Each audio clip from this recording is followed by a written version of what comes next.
Top quality और consistent performance के लिए सिर्फ सिल्वर पंप्स एंड मोटर्स, नाम याद रखना।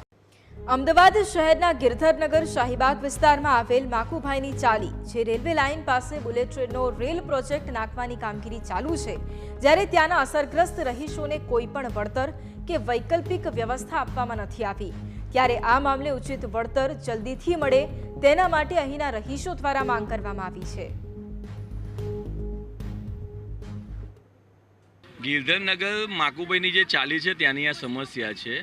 2018માં આ પ્રોજેક્ટની જે શરૂઆત થઈ એ શરૂઆતના ગાળામાં જે મૌખિક રજૂઆતો કરવામાં આવી હતી કે તમે આ જગ્યા અમને ખાલી કરી આપો, અમે તમને યોગ્ય વળતર આપીશું, પણ 2024 થઈ ગયું, હજુ પણ ગરીબોને વંચિતોને કોઈ યોગ્ય વળતર મળ્યું નથી।